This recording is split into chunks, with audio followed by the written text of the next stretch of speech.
What's up, everybody? Welcome to the Chadman and Randy Show. So, Friday the 13th weekend just passed us last weekend, and it was, I guess, as expected. I don't know.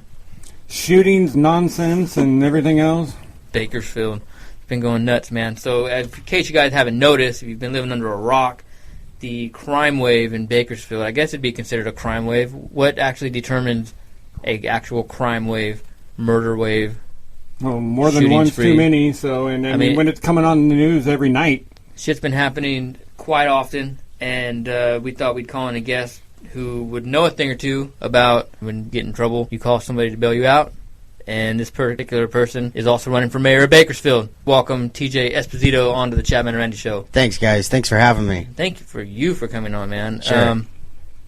First and foremost, recently I've gone public and said that I fully support you for mayor. Appreciate that. You know, initially I was kind of closed-minded and kind of wasn't looking at the bigger picture. I was listening to people I shouldn't have been listening to, and I reached out to you because the whole not so much second chance, I don't want to put it like that, but you're coming out wanting to do something, and there's been some controversy. We'll get into it later, but it takes a bold person to do that. I really respect that. As somebody who's made some mistakes in my past, you want to move on, you want to do better for yourself and for your family and your community. I fully respect that, man, and you seem to be really out there busting your ass trying to get the word out and doing it, man. Yeah, we're working really hard, and yeah. Here's the thing, is everybody has got a deep, dark secret. Everybody's made a mistake or had a divorce or a bankruptcy. I mean, there's plenty of people listening to this that can relate and say, hey, I've had a problem with drugs or alcohol. Maybe, especially in this town. Yeah, of course. I mean, everybody has something behind them. But,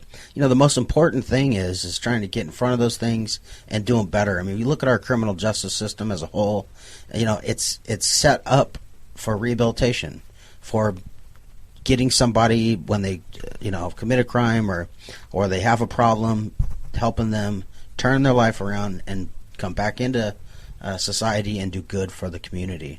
And so you, of course, run Patriots Bail Bond? Yeah, my wife owns Patriot Bail Bonds and Adios. Yeah. I have a marketing company, Blue Sky Media, so I'm in charge of making sure that the phones ring, but I also handle the media for other companies, mostly law firms and things like that. So, you're from Bakersfield, born and raised? Born and raised in Bakersfield. I'm a father. I have 5 kids. My wife, I have a beautiful wife. I'm 36. She's 33. We have one of those special marriages where basically, we could get together on something and do anything we want. Very powerful team. Right. I love her very much. She's a big part of my life, and I'm very, very extremely loyal to my family, and I love them very much. And so, one of the reasons I'm running for mayor is so we can maybe set up a community that's going to be, good for my kids and for other kids in the community moving forward. In all honesty, I left Bakersfield about a decade ago. Yeah, it's a decade ago. I went on active duty, and man, I came back, and it's like a shooting every day. There's someone getting killed every day. It seems like it, almost every day. And I don't know what's the cause of it. I mean, I guess we can talk about it later on, or people can elsewhere, but something needs to happen in this city. I know the mayor's role isn't necessarily like a presidential role, at least in Bakersfield. I know it's a little bit different, maybe the way it was explained to me. You might be able to explain on that a little bit broader, but it just seems like this town needs new leadership, somebody who understands the grassroots of the people, but not just people on one side of the freeway, people on both sides. Exactly. And let me tell you a little bit about my history. I'm actually born and raised in Bakersfield. I grew up on the streets. I didn't go to college. I barely graduated high school. I graduated with a B average, but I was what high school did you go to? Free Spirit. I graduated Centennial. I went to North, moved to Centennial halfway through. At any rate, I was a good kid. I was class president in high school 2 out of 4 years, and I was very popular, and school was easy for me. I was pretty smart in school, and I got out of school. I made a lot of money with the Better Business Bureau, but I found myself with an itch to party. I got hooked on cocaine at an early age, quickly lost my job. That addiction turned into a meth addiction, and I started making some bad choices. And, as a kid, as a small child, I was raised by a single father. And he was 18 and I was a newborn baby, and basically it was me and him on the streets. You can imagine an 18-year-old man with a little baby. I was 17. I mean, I was 17. No mother. I wasn't doing it on my own, but yeah. And we're talking no mom, me and him. Yeah. That baby and the dad. And I mean, my dad was a hustler. My dad did what it took to feed me. He always had me by his side and raised me by himself. And I'll tell you what, I learned a lot about the streets. I've been in the deepest, darkest nooks and crannies in town. But after my addiction, I became homeless. I committed crime. I did 6 months in Laredo at one point, did 8 months at a young age. And, I think that those experiences gives me an edge as mayor. See, the thing is I can show up in the Loma. I could show up in Cottonwood. I could show up at the country club. I'm a very successful business owner. If you look at the diversity that I bring, I can show up for every citizen in every place in Bakersfield. Absolutely. That's why I'm in favor of you, man. Right? You just said it. You look at Harvey Hall. When's the last time you saw him in the video? Well, I was going to say, Never. I mean, you get the people from the Ivory Towers that all know the view from Hagen Oaks or, Seven Oaks, and there's this whole other section of town, on the other side of 99 and the 58 that doesn't exist in their eyes generally. Absolutely. And, the thing is we have to remember, the mayor doesn't have much power in regards to voting or anything like that. But the mayor is a figurehead. He has a big voice. And what we need in government is a voice. The citizens have to have a voice. Now, one thing that gives me an advantage is I'm not a member of a party. I'm not a Democrat. I'm not a Republican. I'm a registered independent. And the thing is I don't have to answer to a party. For instance, say a Republican gets the office. There's another front runner who's a Republican, ran by the Abernathy group. Say that person gets the mayor. If there's a gay parade, whether she agrees with gay people or not, the mayor needs to show up to that and support that group, that community. Every single person, her community. Every single person needs to have a mayor that represents them. Yeah. And if she has some political agenda, that limits her from showing up for those people, she's not a good candidate. Because the thing is the mayor's position is a nonpartisan position. That means you have an obligation to represent every single citizen, no matter what religion they are, no matter what race they are, or what political party they belong to. One thing that's bad about Bakersfield, we were just talking to Ken Mettler about Bakersfield and how it seems like everyone moves away but comes back. There's like this common trend amongst quite a few people. One thing about it I don't like is there's a lot of smugness in certain crowds that they, like Randy said, they neglect to look on the other side of the freeway. They think that Bakersfield only consists of like the Southwest, Rosedale, Northwest, certain areas. Everywhere else is just, you don't go there. They don't understand just how close in proximity that is. It may seem far away to drive from Rosedale to maybe the south side or, southwest to City in the Hills, but you're relatively close to each other. And in relation to the crime that we're seeing, the shootings and stuff, we just had those guys killed with an AR-15 outside of Rusty's Pizza and right here on Ming and Ash. That's 2 miles away, man.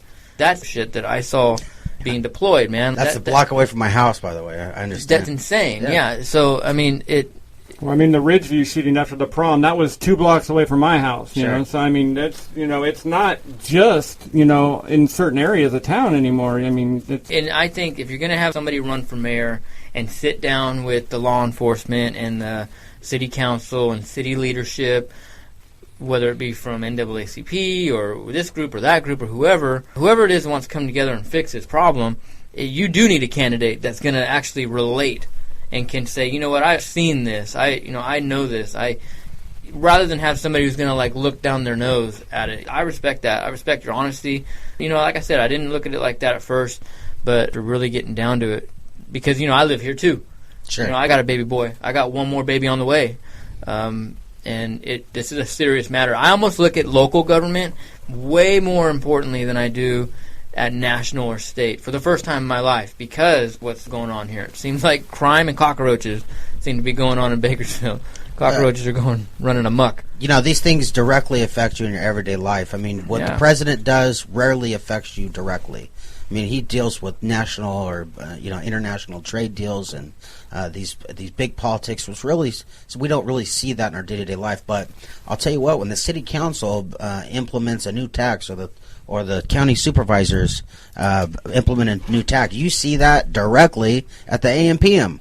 when you buy a candy bar. I mean, that directly affects you in your pocket, direct. Yeah, it does. And in regards to the mayor, the thing is getting to your deal about being able to communicate with law enforcement and maybe some the folks in the neighborhoods.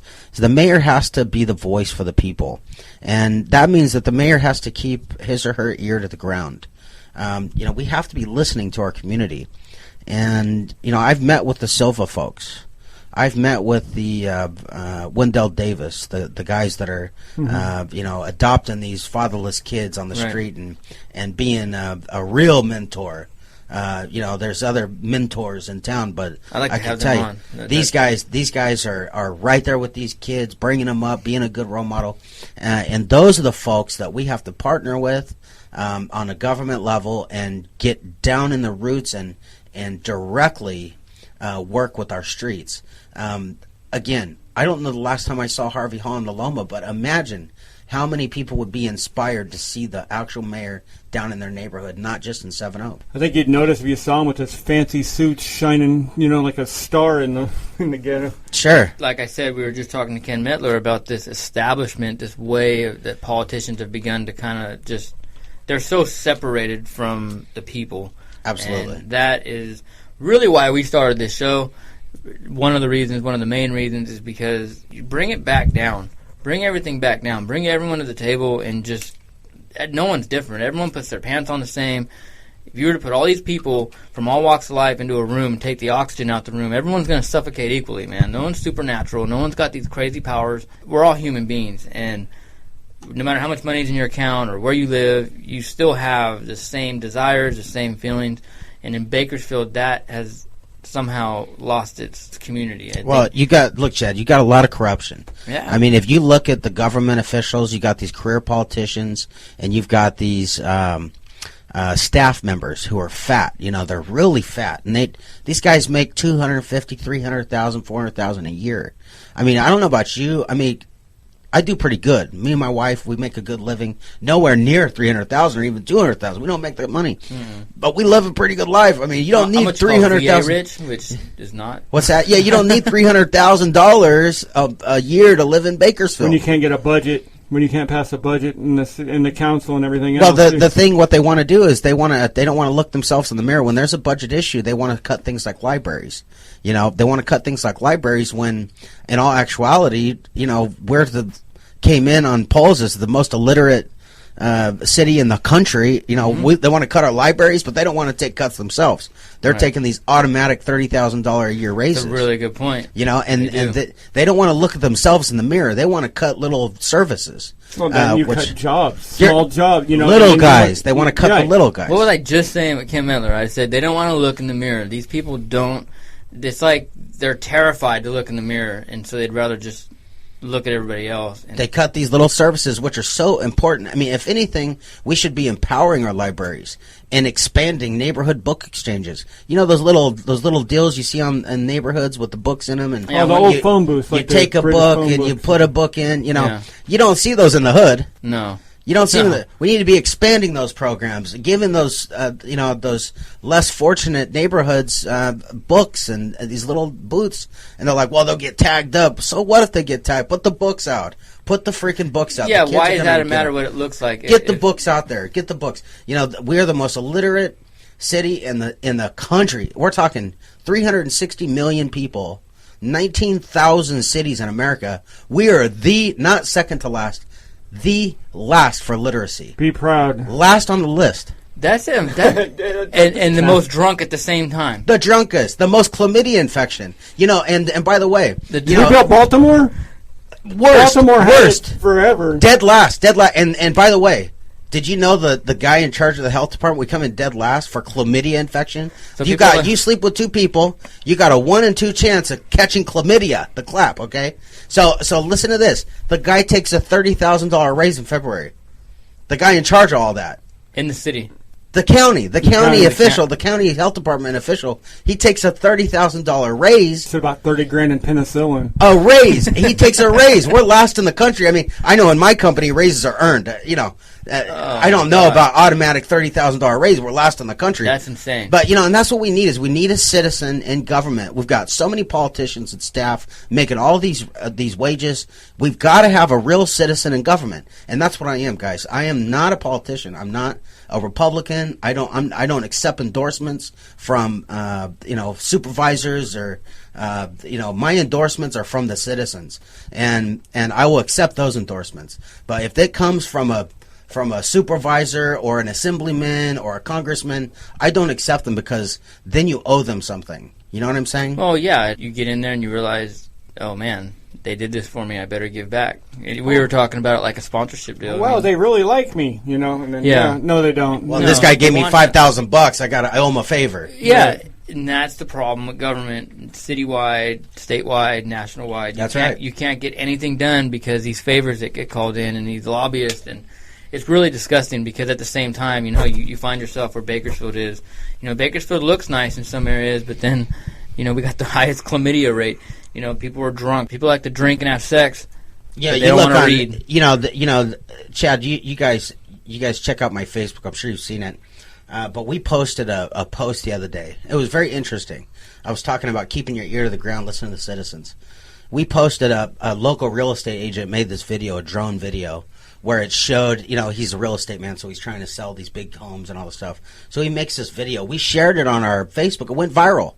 It got over 100,000 views. I mean, it's been shared 900 times. Yeah. It went like viral for a city viral, whatever. Right. So, but if you look at the comments, I read every single comment. By the way, I went through and I read every single comment, and there are hundreds of comments.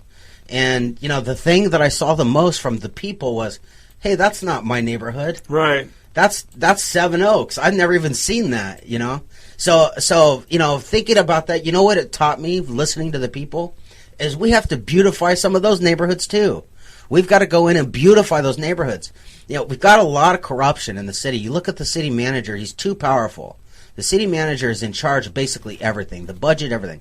And when the high-speed rail comes into town, they're bringing all these millions of dollars. What he does is there's an aerial map, and I had a meeting with the high-speed consultants.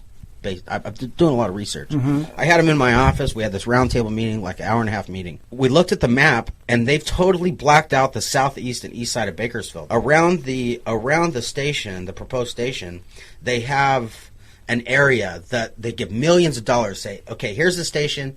This area in this circle, you need to spend this money beautifying this area. Like to just make it look nice or what? You've got to beautify it. You've got to bring it up because it's this many miles around the station. You've got to distribute it. They've blacked out the east and southeast part of town and focused the money in the downtown and south and southwest. That's where we built the wall. Somebody needs to go into government and say, the mayor, stand up and say, you know what? That's not right for all of my people. See, the mayor is the one guy that can say Bakersfield is behind this. Right. The manager can't do this. Supervisors can't do that. It's the mayor. Are these people elected? Like the city manager, is he elected? The city manager is an employee. He's a staff member. Who hires him? The city council. Oh. Oh, no, there's no cronyism involved there. That's interesting. And that's interesting because I know the guy with the 5th Ward, he's been there for a while, and he's gone on. The guy who represents Seven Oaks and Southwest right here, I know he's gone he's gone unchallenged. Unopposed. And same with Jackie Sullivan and 6. Yeah. You got a lot of guys up there that are Abernathy candidates, and they're making too many decisions based around a baseball field. Them. No. Who would? They've got to spend millions of dollars, right. Thousands, tens of hundreds of thousands to oppose like I said, I knew a guy that was going to run against one of these city council members, and he's backed out, but it all comes down to money, and it corrupts. That's fucking sad, man. I hope people know we're gonna cuss on this podcast. If you don't know already what we're about, so if you're offended, it is what it is. But that's disgusting, man. That's disgusting, and it's almost offensive because you can't progress if you keep these corrupt politicians and these corrupt city council members, or even city managers, whoever they are, in office and employed. So can this guy be fired? Because I know, like, with GS positions nationally, it's pretty hard to let them go. I'm sure he can, but I'm sure it would take almost a scandal at this point. Those guys bury themselves in pretty deep. He can absolutely be fired. But here's the thing, is back in the 50s or 60s, what happened was they took the mayoral position and split it into two positions, a city manager and a mayor. Right. Basically, the city manager works for the city council members and is hired by them.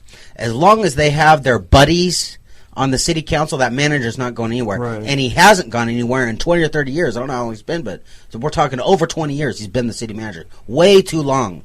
Way too much corruption. See, Bakersfield is a charter city. So that means we literally have our own constitution.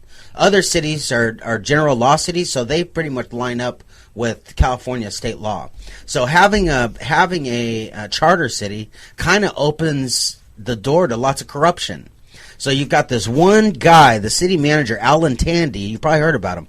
Alan Tandy's the city manager. He's got way too much power. And the mayor is very quiet. Mr. Hall is very quiet, although he's a cunning businessman. You know, he's got the only ambulance company. He's a cunning businessman. If I had my wife had the only bail bond company in Bakersfield, and our family is the only bail bonds, we'd be rich. Yeah. We'll be rich. Yeah. I mean, there's no competition. You call me. You want to get out of jail? Call me. That's it. Right. I mean, so that's the thing is, you see how that may be a little unfair. That seems a little shady just on the surface. Yeah. At any rate, he's been very quiet. He's made a lot of money. He's been very quiet. Although he's an honorable man, he's a sweet man. He's got a great heart and everything. I just think that he's been a little quiet as mayor. See, I'm going to be a different type of mayor. I'll be a little louder. When Tandy's out of line and doing an agenda, when he's pushing his agenda, I'm going to call him out. When those city council's members are doing wrong, although I don't have a vote, what I could do is speak for the people and say, you know what? Because the mayor is on the city council, right? The mayor runs the meetings. He runs and I can tell you, I can speak into the microphone as mayor when I want. You can plant the seed, if nothing else. I could call in the cameras and say what Alan Tandy's doing is wrong. This is how it should be. Shining light. That's the way to sanitize. So now, is Tandy the one who decided to build a freeway that leads to nowhere? Thanks for bringing that up, bro, because I posted on my Facebook page and on the show Facebook that we're going to have you on, and I got flooded with questions. Sure. One of the questions, Nick wanted to ask about that. He said, hey, that's the biggest piece of shit job ever, man. It's supposed to connect the 99. What is it? What's going on with that? So when is that getting fixed? Who knows? Or is it? And here's the thing is, they have a lot to do with the trip.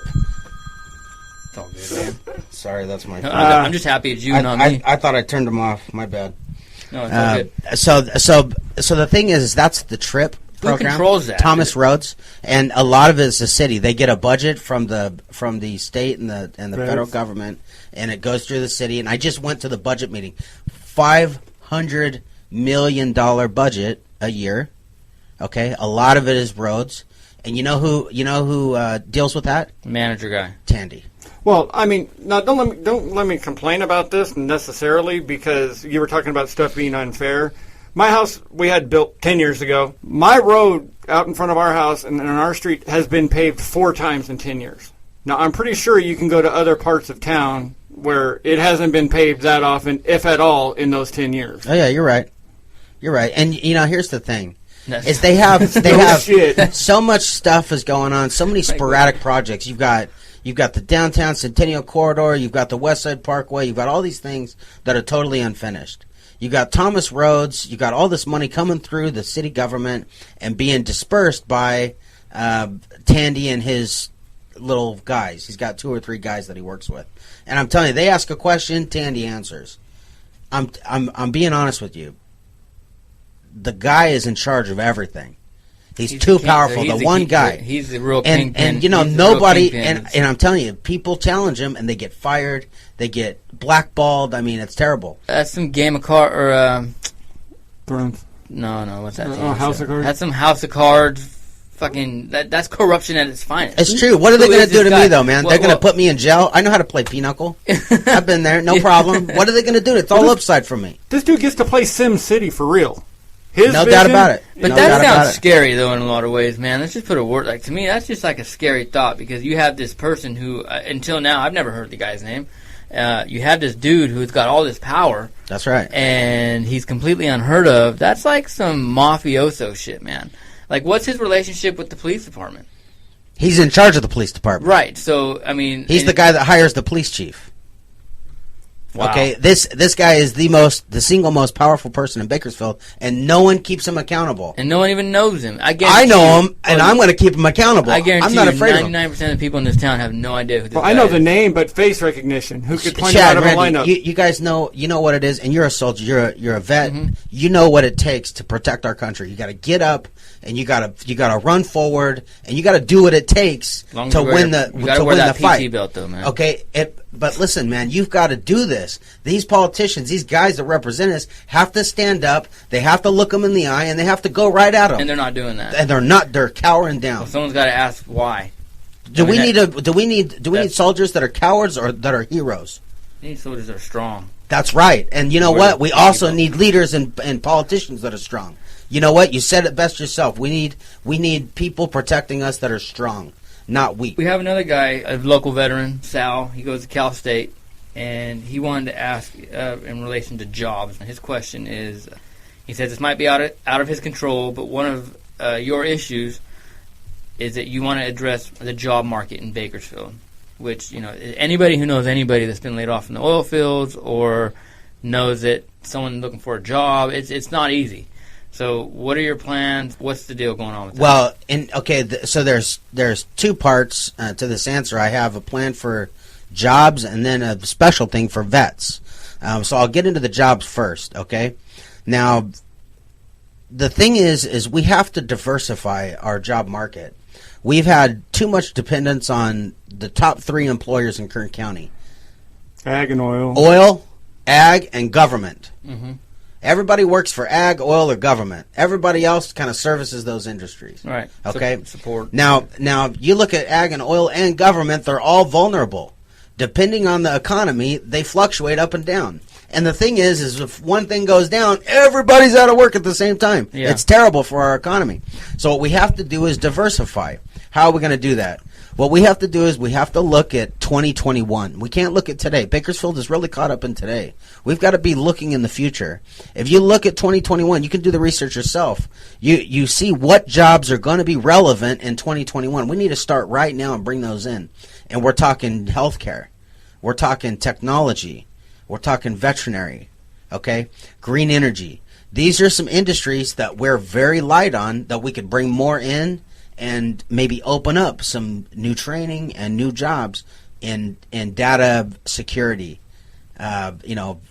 incubators where people are sitting there typing, writing code, things like other cities are doing, green energy, more solar, more new renewable energy projects, Yeah, because everyone, cybersecurity is affecting, you hear about Target getting, attacked.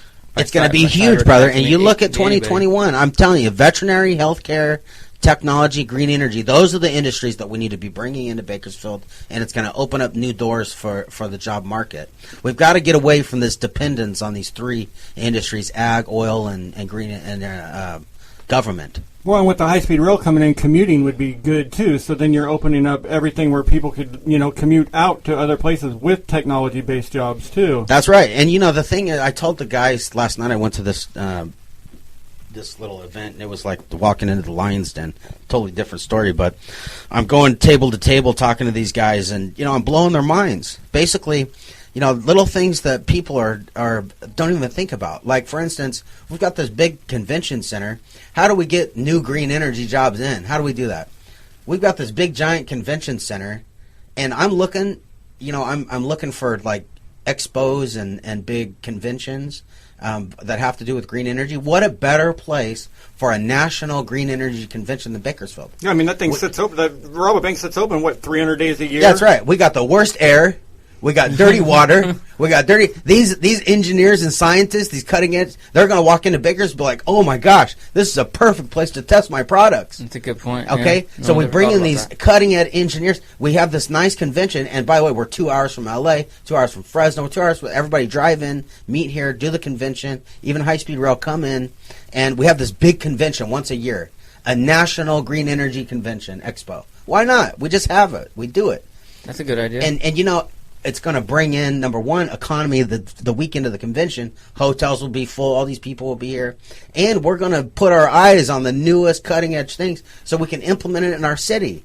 Some of these new technologies that have to do with water and solar and all these things and wind. We were talking about the vet thing, and clearly I'm a vet. It's no secret. I'm very, very, very in tune with the veteran community in this town. For a while, I was working at Wounded Heroes Fund as a work study. I've been around the veteran crowd a lot. I know whether it's the vet center, the vet clinic, University of Phoenix, and the vet crowd there. I'm in tune. I know what's going on the vet scene. Was a huge part of it.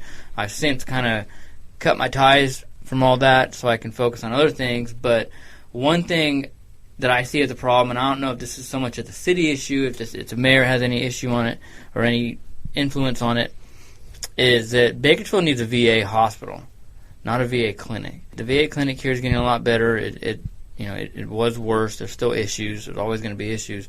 But, I mean, getting something like that built here to serve Bakersfield and the surrounding area would be amazing, because a lot of us have to go to Sepulveda down in L.A. to get seen for certain things. Some of us even have to go to Lancaster, which I've had to a couple times. And I think some people have actually been sent up to Fresno. What's the population of Bakersfield? 300,000+? Yeah, Kern County, almost 1 million. At what point, even a small one would be good. I don't know how much influence the mayor and the city council has on that, but that's something that would greatly affect a lot of veterans. Because for us, post 9/11 veterans, it's no problem to hop in the car most of the time and go to these places. But for the older guys, not always easy. They have shuttles and they have means and everything to help out, but I think that Bakersfield could be doing more. They want to help their vets, and there's all these organizations and all these causes and everything. Bakersfield could use a bigger vet. I'm sick and tired of people trying to pimp out our vets. You look at Kevin McCarthy. You look at Kevin McCarthy, and he's got all of his commercials are hey, Wesley Barrientos is endorsing me. I'm here all for the vets. He's the closest thing. Kevin McCarthy in Congress is the closest thing that we have in Kern County to push for a veterans hospital. He's the closest thing that we have. And when's the last time you heard Harvey Hall saying, "Where's Kevin McCarthy? Where's our hospital?" Yeah. You don't hear it. The mayor should be putting pressure on McCarthy. And McCarthy shouldn't be trying to pimp out our vets on TV. He should be trying to take care of our vets. Well, I think it's wrong, and it pisses me off. Just to be honest, it pisses me off that he does that, because he hasn't done nothing for our vets. How long has he been in Congress? How many years has he been in Congress? He hasn't done nothing. And then he wants to come back during election time and try to take advantage of our vets, especially a disabled vet with no legs who sacrificed his limbs for us.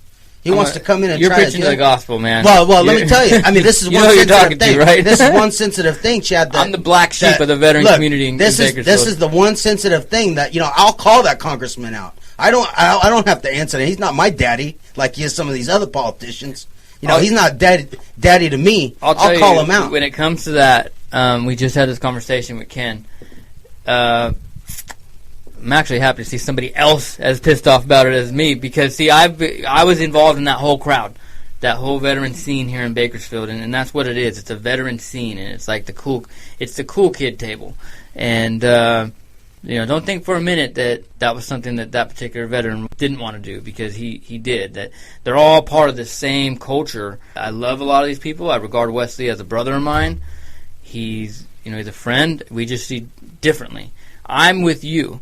I'm with a lot of other people. A lot of other people are waking up to this. That there was no need for him to come out and use his first big commercial having to promote vets when there's so many other issues at hand that are more important. It's the low-hanging fruit. It's winning hearts and mind. It's like he wants to win. He's exploiting our vets for votes. Well, he's exploiting us. It's offering kid candy in your elementary school election. It's an easy, because nobody is ever going to win. Yeah, vote for me because I got a cotton candy machine. Nobody's ever going to win coming out going, screw the vets, they can take care of themselves. So it's low-hanging fruit. There's nothing there to get from it. And what's funny about you bringing that commercial up and Ken bringing that commercial up is, I was watching a baseball game the other day, and I was like, holy shit, the pandering on this. So I hit the DVR, rewound it, recorded it, and sent it to him, and I showed it to my wife, and I'm like, wow, am I, like, because I see stuff like that, and I'm like, am I crazy? Am I, like, the only one that sees this? Am I seeing deeper meaning into it? And then he went back, and he went, ugh, yeah. And then so I'm like, and then hearing you say it now, Ken, I know I'm not nuts now. Well, that's my area of expertise. Chad, I don't mean to interrupt you, but look, the thing is, the mayor should be calling out McCarthy. You know, the mayor should be like, yeah, but McCarthy, when are we going to have our VA? He's the closest thing we have. But when these are like buddies, and that's why I left that community here in town. Look, man, there's a veteran scene, and there's people in this town who do a lot for veterans. I'm not saying McCarthy doesn't do anything for veterans. What I'm saying is that when it comes to Bakersfield veterans, I left. I mean, I cut all ties, man. I'm considered probably the black sheep of that scene. And here's why it's important to your campaign, is because when veterans are going to go vote in November, okay, they're going to go vote to who they hear the most about. And when you have specific veterans in this town going to events, fundraisers, all the big things in town that they go to, you and I both know some of the big events that go on in town. When they're going to these and they only see this person or that person without hearing the actual ears on the ground truths that are going out there, what people really want to do to help veterans, then they're being misinformed. That's true. I've been going out for about a month now, and I've been putting that truth out to a lot of my fellow veterans. About half are listening, and the other half are telling me, fuck you, you're a traitor. That's fine. Whatever. We're not going to see eye to eye. But it's important that they understand that if veterans are going to get help in this city from any of its city leadership, then they need to know the hard truths and the hard facts. They don't need to just accept this person because, oh, he's in my crowd, or he's somebody I rub elbows with, or, you know what, I support him because, you know, we shoot together or whatever. It shouldn't be like that. People should hear the issues from A to Z and 1 to infinity. You know what I'm saying? Like they shouldn't be left out, and they shouldn't be judgmental based on somebody's past and point fingers because they want to judge somebody on the past. Listen to the facts and what they're saying. Look, we'll end the veteran discussion because that can go on and on and on.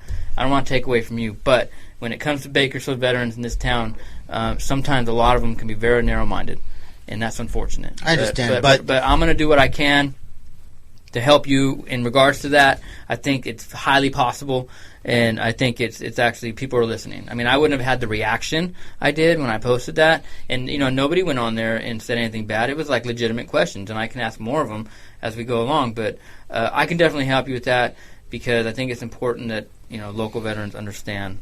If you really want to help me, you know, one thing that we did our office, we created a little website, and I was very excited about it, but it seems like I'm having a lot of brick walls. I'm running a lot of brick walls with it. But, you know, we created a website to kind of give vets a first look for the job market. In my opinion, you look at my company, I hire a lot of vets. A few of my guys that work in my companies are vets. They've served in either the Army or the Marines, and you look at these guys, and they're some of the most talented guys on my staff. They're very good guys and very loyal. So, you know, what I did, and actually the guy that coded the website is a vet.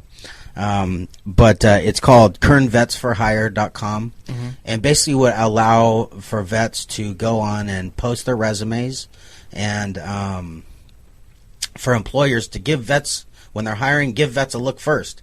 At least give them a look. You know, not specifically, you don't have to hire a vet, but at least give them a first look when they're hiring somebody. Because vets, by the way, these guys are anywhere from mechanics all the way to doctors and lawyers. Vets do everything in between. Yeah, that's right. So these guys that are out of work, we want to be sure to take care of our guys. Anyway, I need somebody to tick over that website, and if you're interested, we'll talk maybe after the show. But yeah, I'll see what I can do. What I would like to do, man, is build things like that and give them to the vets, resources and things, little things that we can do. They're out there. It's just, you know, this city has a real, and it's, you know, it's that high school mentality, man, that Randy and I keep talking about. It's like the cool kids at the table. Bakersfield is notorious about that, especially the better side of Bakersfield. It's who you know, who you rub elbows with, what crowd you're with, and that is unfortunate because then when you get somebody like yourself who comes along, they don't look at the hard truths, man. So, anyways, aside from that, man, that veteran thing kind of gets me in a bad mood. Yeah, it gets me fired up too. Well, we beat it with a dead horse. Well, another question I had is, like, there's been a lot of, like, jobs, back to jobs, just regular jobs. We've had a lot of, like, tentpole companies leave, like AT&T, they're outsourcing, they've sent stuff out. There's been a lot of other companies. You have any plans, any conversations, anything to get in touch with these companies, offer, a possible tax breaks or what you can do with that? I don't know about offering tax breaks in regards to that. I don't know if I would have the power to that. But, the one thing that we can do, especially in the mayoral position, is clean up our city's act. Who wants to bring their family or live in the most polluted, most illiterate, most STD-infested city in America? I want to see... Who wants to live there? Look at the murder rate, man. This murder rate is out of control. Brother, these companies do not want to do business here because our community is tainted. The environment's just We have bad. to bring it around. We've got to do things like bring some positive press, like make Bakersfield the most loving city. Or, make a weight loss challenge where everybody gets together and we lose 100,000 pounds together. Positive things, or most patriotic. I see what you're saying. I see where you're getting. Bring at. some positive news to Bakersfield. Shine it up. Put yeah, on and it. then when we're building these streets and roads, let's think about, as we're adding room for more traffic, kind of counteracting that more pollution. And we live in a damn gas chamber. We live in a freaking gas chamber, man, and we're building more roads for more cars. We've got to be thinking about carpool lanes, and we've got to be thinking about advantages for smart cars and charging stations. We got to be looking. We're not doing that. There's nothing like that going on. You had mentioned libraries earlier and the closing of libraries and stuff. What do you think about a possible, everybody's got smartphones, basically, and there's a federal program for people to get phones. What about some looks into an attempt for, a free Wi-Fi citywide? I love that idea. And, solar, and how hard Wi-Fi. could something like that really be, honestly? It's not tough. And you know what else? I got to be honest. I've been in the legal industry for a better part of 10 years. That's what I do. So I help build law firms. And I built some of the best law firms in Bakersfield, the ones that you know and you may have used or know people that use every day. Now the thing about what I learned, these are some of the smartest guys in the city. These lawyers are very smart, and you look at when they do research. We have everything, the resources online, everything, but those guys still crack books. It's so important to keep books. Yeah, and in those libraries, we got to have the Wi-Fi and the internet access too. There is something about a texture fill of a book that keeps you focused, because I'll start looking up something on my phone, something important, like here we're looking up history, something, and then before I know it, here I am looking at sports scores, but if I had that book focused on that one thing, but I think the Wi-Fi would be good and maybe even a little bit more cost effective as well. I agree with that. 100%. At the very least, the Wi-Fi would bring information to people. Well, and you know what it is, guys? It's thinking about 2021, where our entire society is going to be basically ran around internet. We have to have a strong internet connection. This community needs to be a hotspot. And if we're going to get tech jobs, we're going to get medical jobs, we've got to be technology savvy. We've got to be up to date, and we've got to be cutting edge, not 10 years behind. If you go to other cities, L.A., you go up north, San Jose, all these places around us, they're light years ahead of us. Mm-hmm. And they've got all the jobs. And you look at those neighborhoods, everything's green. The freeways are nice. They got rocks and little designs. One of the signs on 99 that was caught on fire a couple years ago. I don't know. The one you see, the Bakersfield sign, when you come in from the Grapevine. It's all peeled up and it looks like garbage. Well, man. The one I know of looks like a damn headstone. You talking about by Buck Owens? No, the one way out there. The one out when you're coming off of the one on the right-hand side of the road. Welcome to Bakersfield. It looks like a tombstone. Yeah. Well, Come on, man. The Bakersfield sign itself, I think they were talking about fixing it. It was all peeling and it looked like shit. Like last summer, I don't know if they fixed it. Brother, we've got to come up, and we've got to come up to speed, man. We got to bring Bakersfield up. Wait, and by the way, you can't dispute the fact that we are the center of California. California is one of the most cutting-edge states or places in the whole world. We set the trends for the world with technology and fashion. You look at what's going on in Hollywood. Guess what? 2 weeks, somebody in China is going to be wearing that outfit. Yeah. You look what's happening up north. They're built. That's Google. That's Facebook. The leaders of the world. It's right here around us. And Bakersfield is light years behind. You know why? It's because these old ideas, the political corruption, the high salaries, and they don't want to invest in our city. They want to invest in their pockets. Old ideas and the good old boy club. That's right. Good old boys are out. And they are. And it's unfortunate. And it sucks. The music scene is something that I've gotten involved in right around the time me and Randy started the show. And then Randy and I brought the show into the mix of some music scene. The music scene really used to be what Bakersfield was known for. really honestly, for a while, and now it's starting to come back. We're talking about doing festivals and doing annual shows, and we all have mutual friends that have done that, and bringing the music scene back to life. I like what's going on downtown with the First Friday thing. That's pretty cool. That's right. That's actually really neat. But bringing the music scene back alive and having festivals. We got the Freedom Fest on July 2nd that we're doing at B Riders. I'd like to see that every year. Go outdoors. I know it's hot as shit in July, but having an annual music event every year and just bringing the community together through music, because music for a long time is what brought this community together, going way back. I think there's a ton of different things Bakersfield offers that can help promote community, get these bad things out the public spotlight and bring the good things back in the eye. Music, I think, can play a huge part in that. At least that's how I agree. And, speaking of First Friday, my wife and I were going around the booths, and we went to a couple of spots afterwards, had some wine and some appetizers and whatnot. And we're going to these different places. And every place we went, there was a different type of music, and it was good music. We walk in, there's a little jazz going. Over here is like a big band thing. And, we went to Sandrini's, and there was some rock. And, we're going around all these places downtown. This beautiful music and all types of different music. It was so awesome to see. I like it. It's cool. And, Bakersfield, I'm telling you, it's a unique place. It's a genuine place. I love the city. But what we have to have, and you said it yourself, we got to bring back that spirit. What high school did you go to? I went to Stockdale. Stockdale. Which one did you go to? West High. Especially you would probably know about, and maybe Stockdale too, but especially West, that culture of that school spirit when it's game day, everybody dresses in the school. Well, I went to West when there was 4 schools. They're painting their faces, and they got these. You got North High versus South High, and you got these West rivals and all that stuff. So you've got all this school spirit, and that's what reminds me, that school spirit that we had for our high school. If everybody had that spirit for our city, we would win. And if you look at CSUB, you look at a city like Pittsburgh, their NCAA basketball team, they go on an away game. 20 or 30,000 people show up to that game, away game. They travel and follow. They support their team. Yeah. Fresno travels well. Fresno State travels well. Our boys went to Vegas for the championship of CSUB. Mm-hmm. They're going to the championship. They're good. You know how many people showed up? 1,000 people. Yeah, that's garbage. We gotta have more spirit, more. There's 1,000 drunk from Bakersfield showing up in Vegas on every weekend, giving everybody chlamydia. The thing is, we've got to have more spirit, man.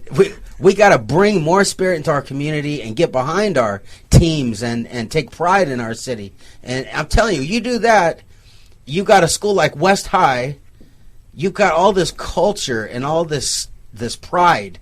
People, if you look at that post on my Facebook that went viral, that real estate guy's post, the video, you got a lot of people that don't have pride for Bakersfield. No, if you look at those comments, a lot of people are like, I hate this place, I want to move. That's right. Look, man, it's not perfect. Guilty. It's not perfect. Yeah, he's guilty. I left. I left because of the military, but there are reasons to stay. The weather sucks, but dude, that's like... Yeah, well, my reason, though, is it's like, we're staying, like, I've been talking about wanting to get out forever, but my wife, she won't leave because her mom. But the reason I have is, like, the job market has stunk for a while. It's 120 degrees. I don't make any money from agriculture or farming. So why the hell am I dealing with this hot weather and PG&E bills if I'm not making any money off of it? We had that spirit. We had it. There was a time at the Rock the Fox. It was there. We didn't have enough people there. But the mood was right. There wasn't a fight. It was a cool hang the entire night. Right. There was that at that event, at that Rocks the Fox event, there was not one fight. The momentum was there. We just didn't have the support. And that's what I think we learned from that is that, there's hope that this city can honestly start coming together and some people start turning their shoulders away from others. And, there can be. I just sat in here with some rappers in the studio a couple days ago. And I was talking to them, and they were talking about the reason they do what they do is so that they can tell the story of the streets because nobody knows, nobody understands. Most people don't. Only the people from the streets. They're trying to get it out there so that other people do. If people would just start listening to the next guy, then maybe we can figure out a way to work together to make this city exactly what it is that you want, that we want, that even the other candidates want. But nobody's ever going to see eye to eye, but there's that level of compromise that is just gone. Nobody wants to fucking compromise anymore, and that is devastating. Before we wrap it up, well, let me ask you a question in regards to medical marijuana. A lot of people, obviously, it's legal in California for medicinal use. It seems like there's a strong effort in this city to do away with it, but yet there's a lot of people, to include veterans, who use cannabis as a way to treat ailments, to treat illnesses and conditions. What's your stance on that? Well, I can be very honest with you and let you know that I'm one of the only people that I've seen in Bakersfield running for a political position that is for marijuana. Okay. If you look at my stance, you'll see it on my Facebook. It's like issue number 4. Right. Culture Magazine actually did a full-page write-up on me and my stances. Cool. I don't think that we need 115 dispensaries in a city like Bakersfield, but I do think we need about 30. And, No. And what we need to do is regulate those businesses, and it has to be a win-win for everybody. It has to be a win-win for the patient. It has to be a win-win for the collective, and it has to be a win-win for the city. Okay, so there's a few things, and I'll get into my ideas in regards to regulation. We've got to have the medicine tested. Everything coming out of this place has to be tested. And it's pretty easy to get things tested. We had Liz on from Golden State about a couple of test everything. You test, and that should be a mandatory thing. The other thing is they should issue licenses, kind of like bars do. Mm-hmm. You have a certain amount of bars, and those licenses are very expensive. Mm-hmm. I say make the license $60,000 or $70,000. And what happens is that weeds out all the people who aren't real serious. No pun intended. The players are going to get those licenses, just like bars. Yeah. And what happens is because they're so expensive, they self-regulate. For instance, at a bar, you get carded. Because if you're 16, you go into a bar, they'll shut you down. Right. You don't want to lose your license. license. You don't want to lose your license. So especially at 67, there's only a few of them. You want to do everything by the book. It self-regulates it. And this ABC is very smart. So that's what we do. The other thing is, so that's positive flow. 60,000, 70,000 license fees go straight into the city coffers. Okay? Now what we do on top of that, we put in a 5% tax. Okay? Although it seems like, more tax, he wants to raise taxes. It's a win-win. Look, you're getting a license to distribute marijuana. Nobody's ever going to mess with you. It's for life. I mean, you look at Trouts, they've been there 30 years. That's the deal. The license is going to guarantee you, assure you, you're going to be in business moving forward. And that city tax is going to go right into the city. So now the citizens, instead of trying to shut you down and forming committees to blackball you and all this, now guess what? It's a benefit for them to have you. You look at a place like Colorado, who is extremely successful. They've done exactly these things. Mandated testing. They have licenses, fees. Growers have licenses. They have the law enforcement has access. They've used that money and built schools. The parks are green. It's funny how in Bakersfield it takes 2 years maybe on the east side to build a school, but they'll build a school in like 12 to 18 months on the west side. Absolutely, or southwest. sure. So this money can be funneled in. Absolutely. To See, and the biggest thing is, Chad, if you look at I can dispensaries, pick my road in front of my house again. you look at dispensaries, guys, and you look at the money. I mean, the dispensaries can't use banks, so all the money, they have this big, giant amount of cash sitting in safes, stuffed under mattresses, buried under the orange tree, whatever. Mm-hmm. It's taken out of the economy. We've got to bring that money, keep them accountable, pay in the taxes, keep it in the economy. See, if you have a bowl that's full of pennies, you can reach your hand into the bowl and grab a handful, take it, put it around your pocket. Easy, without effort, just boom. Right. If there's 4 or 5 pennies at the bottom, you got to slide it out. It's hard to grab onto it. Taking the money out and not putting it back in the bowl makes it harder to get money for everybody. Right. If it all comes back into the community, it's easy for all of us to make money. So regulating the dispensary, keeping the money, legitimizing them, and making sure that they're following the rules, carding people, making sure they're real patients, everything. Yeah, because there are some dispensaries out there that are, and I know of one right over here on, it's ridiculous. Look, man. if they're not following the rules, they need to go. But, Yeah, there's a lot of them. You know what I'm talking about. Absolutely. There's some out there that are just like a joke, and it's not. the secrets of it is what leads to crime, too. This is where you have your robberies, you have all this, where they're having to stow away this money and everything else like that. I mean, there's no point. And I hate to tell you that the ban hasn't stopped anybody from getting it who wants it. It's out of control. If there's 115 dispensaries. The ban, by the way, the city and the county have spent millions. I'm talking millions over millions over millions of dollars trying to shut these places down. And guess what? It's multiplied by 4. We started with like 28 or 30 collectives, back in Measure G or the moratorium, when the last moratorium. Then they Measure G, all the stuff. But back then there was like 25 or 30 dispensaries. It was fine. Everything was fine. But now they got rid of, they did Measure G, and then the city blew up. There's 115 dispensaries. Well, it's like those little lottery casinos that they had a couple years ago. That Exactly. Were all over bad town. deal. Those are tweakered, little tweaker. Caves, I couldn't figure out. There was one in the shopping center. I'm like, what the hell are these people doing at this shit at 2 a.m? They're tweakers. That's what I was the tweakers going to work, and I was like, "Is this?" I thought it was like an internet cafe. That's what it is. They have them in Alaska. When I was living up there, they had them in all the drunk natives. In the villages in Alaska, a lot of the native villages, you can't drink because alcohol doesn't mix well with them. So they've just no drinking in villages. So if you get caught drinking, then they just move you to the large cities. So you'll have Anchorage filled with drunk natives, and they all hang out at those places. Right. I didn't know Bakersfield had those. But they shut them down. They did? Same with the Spice. Yeah, they shut them down. That's funny. But we've got to regulate these businesses, bring some legitimacy to them, and we have to embrace it. And it's not going anywhere. We've got to control it. 115 is too much. We've got to bring it down to 30 and make them really good ones. That's actually a good plan. It's a unique plan, and I think something like that will definitely work. And see, you understand it. Whereas, From the inside out. Maybe some of these other candidates don't understand it. Just so you know how much I understand it, is I'm actually a marijuana expert for the Superior Court. So when somebody gets caught with 10 pounds of weed, the criminal defense attorney hires me to come in front of the jury and answer questions about marijuana, about what they have, the evidence, everything. You ever see where they bust a truckload of marijuana and it's $7.5 million worth of marijuana? Right. And I'm the guy that goes in and tells them what it's really worth. Nice. I did not know that. Yeah, I'm an expert on marijuana, and I get paid by the Superior Court to testify in that's jury what I'm saying. trials. It takes somebody like that to understand a way of lifestyle and certain things that maybe the average citizen on one part of town might not have any clue about, man. And that's why I think you're a great candidate. I really do appreciate you coming on. Randy and I, we've been trying. I mean, you guys reached out to him, and then... yeah, I spoke to him months ago, but I had just totally disinterested.